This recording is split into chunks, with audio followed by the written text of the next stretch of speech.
Welcome back teman-teman to YouTube channel. Hari ini saya akan sharing untuk perencanaan keuangan untuk para freelancer.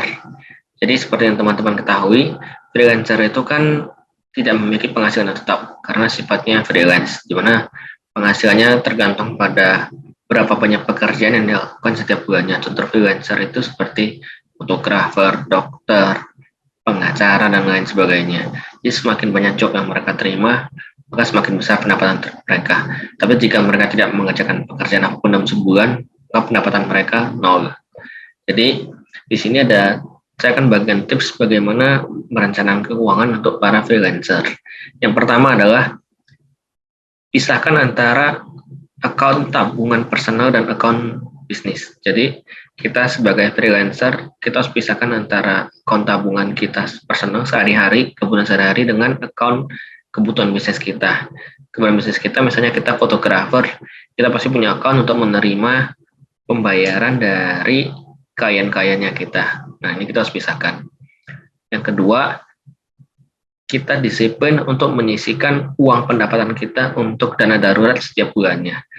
Nah, kembali ke dana darurat, karena sifatnya freelance, maka pendapatannya kan nggak tentu. Jadi disarankan dana darurat untuk yang sifatnya freelance itu kita punya 12 bulan pengeluaran kita, rata-rata pengeluaran kita setiap bulannya dikali 12, itu besarnya dana darurat untuk para freelancer. Yang ini kita mesti sisihkan terus sampai targetnya tercapai. Kemudian jangan lupa untuk sisihkan 25-30% income untuk pajak. Jadi seperti yang kita ketahui di Indonesia itu kita memiliki tiering pajak ya. Yang terbaru dari Sri Mulyani itu sampai 35% itu penghasilannya setahun di atas 5 miliar. Jadi kita berjenjang dari sekian persen sampai 35%. 35% itu paling tinggi untuk yang penghasilan setahunnya di atas 5 miliar. Tiering ya kita ya. Kemudian sama yang paling penting juga tadi kita udah alokasiin secara monthly, kemudian secara quarterly dan yearly kita alokasiin untuk pajak. Kalau kita udah lakukan ini, maka kita akan aman untuk kebutuhan pembayaran pajak kita. Kemungkinan paling penting adalah mendesain budgeting pengeluaran kita dan mengecek secara reguler. Karena penghasilan kita tidak tetap sebagai freelance, maka yang harus kita atur dengan baik adalah pengeluaran kita. Di sini disebut lagi popular 50-30-20. Ini yang saya udah pernah buat di vlog saya sebelumnya. Jika teman-teman sekalian belum nonton, silakan pause dulu video ini dan kemudian lihat dulu video saya sebelumnya terkait money management dengan prinsip 50-30-20 yang sudah saya jelaskan dengan detail di vlog saya sebelumnya. Oke. Silakan diterapkan cara 50-30-20 ataupun prinsip 10-20-30-40. Saya ada 2 model yang saya buat di vlog saya. Silakan diterapkan salah satunya. Kemudian yang paling penting adalah kita harus punya cara untuk meningkatkan rating penghasilan kita. Misalnya kita fotografer, kita biasanya terima order dari klien kita untuk satu kali pemotretan itu misalnya 1 juta rupiah. Kita harus increase skill kita dan kualitas foto yang kita hasilkan sehingga kita bisa meningkatkan rate yang kita tawarkan ke klien.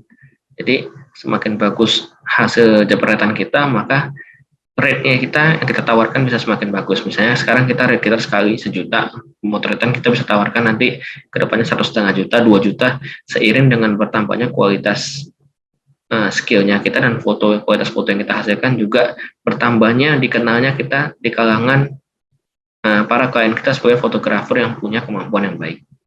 Oke. Yang kemudian yang berikutnya adalah kita harus benar-benar mengeset deadline pembayaran untuk para klien kita. Ini biasanya jika kita terima pembayaran sistemnya di belakang. Jadi kita kerja dulu, misalnya fotografer dari kita foto dulu, nanti baru dibayar belakangan seminggu kemudian atau 2 minggu kemudian. Nah ini mesti jelas deadline-nya kapan, agar kita tidak kesulitan penagihan dan akhirnya berimpact pada cash flow kita yang mengalami kesulitan. Kemudian yang paling penting adalah kita menyiapkan dana pensiun kita. Jangan sampai karena kita tidak bekerja di perusahaan maka tidak ada dana pensiun yang dialokasikan setiap bulan dari gaji kita.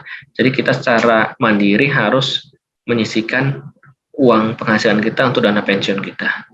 Yang berikutnya adalah kita menyisihkan uang kita untuk membayar premi kesehatan kita. Karena kita sebagai freelance, kita tidak dapat fasilitas jaminan kesehatan asuransi dari kantor, maka penting bagi kita untuk punya asuransi kesehatan secara mandiri. Agar jika terjadi penyakit ataupun hal yang tidak diinginkan, kita di-cover secara biaya pengobatan kita. Demikian mungkin sharing saya 9 tips untuk perencanaan keuangan bagi para freelancer. Semoga bermanfaat. Jangan lupa untuk like, share, komen, dan subscribe. Sebarkan video ini ke teman-teman Anda sekalian jika video ini dianggap bagus. Terus dukung channel saya ini agar saya tetap konsisten setiap minggu membagikan sharing kepada teman-teman sekalian. See you in my next vlog. Bye-bye.